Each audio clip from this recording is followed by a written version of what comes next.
Hey, what is up, mortals? It's me, Dylan, here with a new video for you. Welcome to part 5 of What If Dabi and Shoto Switched Places. I just wanted to greet you guys by just saying, sit back and relax. You're in for a treat. So, we begin. Endeavor had been out of the house for a few days. In fact, the whole family hadn't seen him in the house at all as of late. Toya was certain he passed the exam, but his dad was just absent. Not to say he'd gone missing. Every so often, they would catch him on the local news, interviewing about the latest new criminal he had captured. So clearly, he had been out and about, just not at home with his family. One night, Toya and Ray were eating dinner. Toya briefly stopped to check his cell phone messages after feeling it vibrate. I'm guessing he still hasn't messaged you either? Ray spoke out, tilting her head at her son, who only gave a brief nod. Before they both collectively let out a sign of frustration, she'd ask, And you are certain you passed? Yeah, honestly, it's bugging me. I'm almost certain that I passed in the number 1 spot, too. Well, if you are certain, then there's nothing to worry about. Ultimately, you wanted to get into that school, right? You can be... The front door suddenly burst open as Enji stood by, holding onto a small letter with the UA symbol. He looked over his family and looked towards Toya before stating simply, Here, it's from the school. Tomorrow we'll be continuing your training. First thing at 7:30 a.m. tomorrow. And with that, Enji left, heading upstairs, leaving the family with the letter and his sudden return. Ray stared at the letter for a few moments in silence, before Toya placed his utensils down and cleared her throat. Mom, may I? You may. I can handle the dishes, dear. A brief smile was exchanged as she looked to her son, who collected the letter and rushed away to his room. Once out of earshot, she let out a deep sigh before going to clean the dishes, packing away a small container of rice and chicken for Enji, in case he wanted to eat before bed. Meanwhile, Toya went up to his room and didn't hesitate, pulling the letter open and pulling out what looked like a small disc. He'd raise an eyebrow, tilting it, looking over it before suddenly a bright light shined right into his eye, combined with a loud booming voice calling out into the empty room, stating simply, Booyah! I am here as a projection! Caused Toya to fall back in his seat, slamming to the ground and dropping the projection on the ground, which beamed a projection of All Might directly into the ceiling overhead. All Might? What the? I thought it was from UA. Ah, damn it, my head!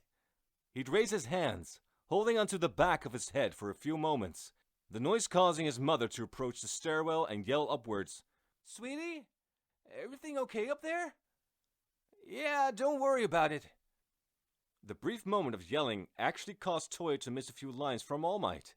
However, what brought him back to the video was the simple sound of All Might clearing his throat. My apologies, young man. The quick response made Toya raise an eyebrow. Did he somehow see that little accident unfurl like that? The truth is, I didn't come to this city just to fight villains. You are looking at the newest UA faculty member. Toya exhaled through his nose. He was happy that All Might didn't see him crash and burn like that. Although he did chuckle briefly. The timing on that fall and the pre-recorded message were kinda perfect. For the sake of the producers here at UA, I'll need to keep these brief. But hear me, Toya Todoroki. You barely managed to pass the written exam, but you excelled at the practical exam.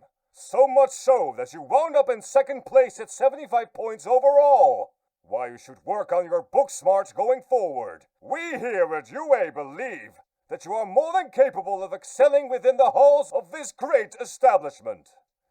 Overall, I thought I got 60. And even then, who the hell would have gotten more than that? All Might could be seen looking past the camera, and then to his left, where a hand could be seen giving some directions of the set. All Might nodded and laughed aloud before continuing.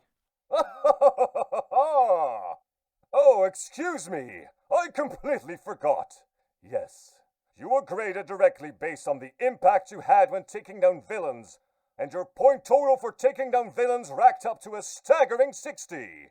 An impressive feat by every stretch of the imagination. However, There was one aspect of the test and nobody was informed about it prior to testing. Rescue points. Rescue points? Yes, indeed! Rescue points!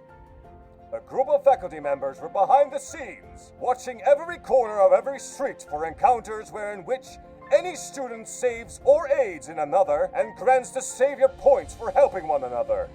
You managed to score 15 of them for helping your fellow trainees! Congratulations!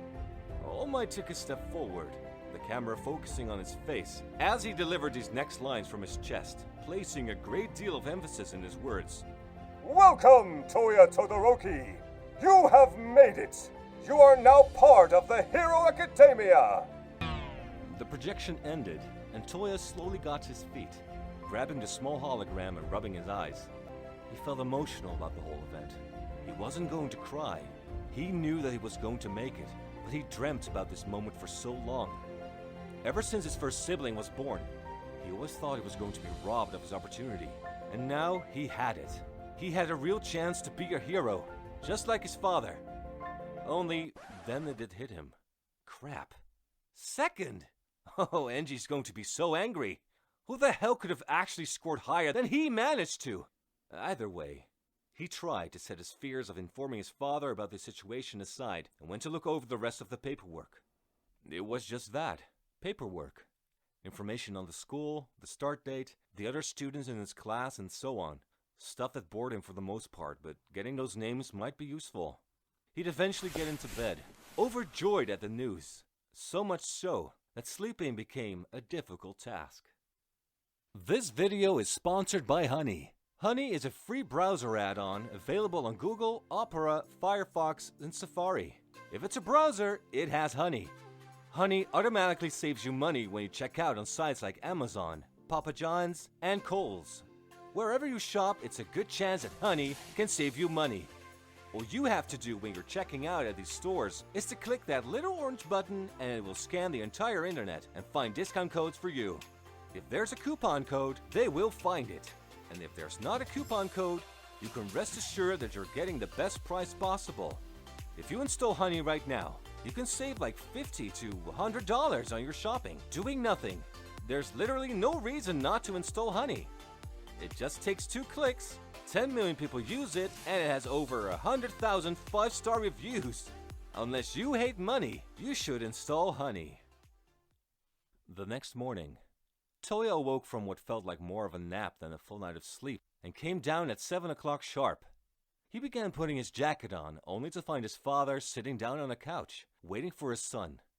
Before any words could be exchanged, Enji stood up and made his way to the front door, gesturing for his son to follow. Once outside, the two began walking side by side in silence until they were out of earshot of the house. Once there, Enji asked simply, "I heard it from the other heroes. You didn't come out as number 1. Why is that?" "I honestly..." "Save it. This isn't a back and forth conversation. We're going for a run, but I want you to know that regardless, I'm happy for what you managed to do thus far. You managed to nearly top the scoreboard, and you didn't even burn yourself this time. But regardless..." Enji began to run, kicking off at a sudden and extremely fast pace. He'd call out over his shoulder, "It's clear you've been slacking off on your training, so for the next few days, we'll be doing stamina and endurance runs. Now, stop standing there and start running!" Enji called out as Toya began to run, chasing after him. It was clear that he wasn't going to be keeping pace with Enji, running with everything he had. But he wasn't going to give up, and that's exactly what Enji wanted to see from his son. As demanding and physically taxing as it all was, Toya couldn't be happier. He was expecting a much harder punishment from his father, but he'd take some intense running for a few weeks. Weeks passed, and eventually, the second week of April arrived, and with it, Class 1A was finally starting. Toya had his bags packed and wore that school uniform. Hunching over slightly while looking in the mirror, he'd rub at the back of his neck and exhale through his nose, clearly annoyed. This looks stupid on me." "Now, don't say that. You look fine. Besides, it's a uniform belonging to the Hero Academia. Doesn't stop me from thinking I look lame in it.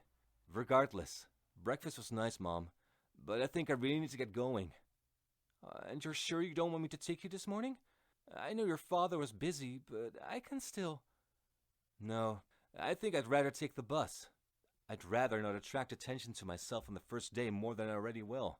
Besides, maybe I'll be able to meet some of the other students on the way.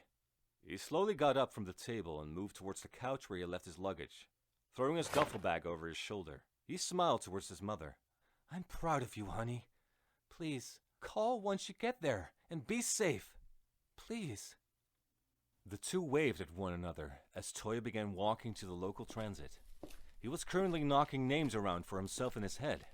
Honestly, it was something he hadn't even considered until now. His hero name. He wanted to do something simple and cool sounding.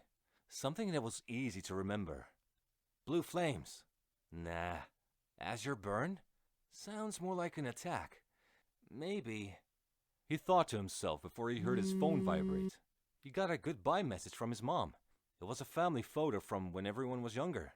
Much younger. Shota was still there, and attached to it was a simple message. To my dearly loved Toya, please be safe. Which gave Toya an idea. Doing a quick search on the internet, he found that phrase, directly translated from Hebrew, was Dabi.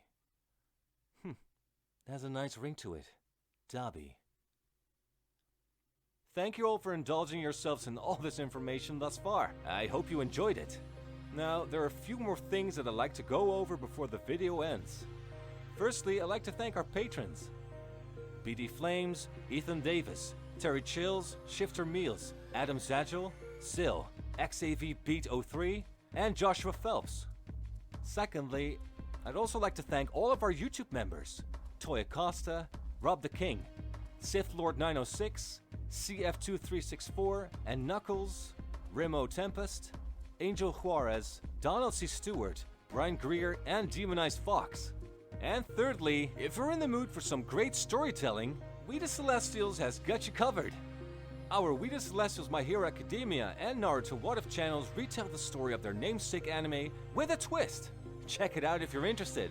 Fourthly, on behalf of We the Celestials, I'd like to thank everyone involved in today's excellent content production. Their details can be found in the description below. Lastly, if you're interested in what we do here at We the Celestials, I'd like to extend you an invitation to join the team. The only caveat being is that we only accept members from 16 years old to join our crew. You can sign up for whichever category fulfills your interests by joining the recruitment Discord using the link in the description below. We're always looking for members to join us. Well, that's it from us for today's video, so thank you all for watching. And have a great day!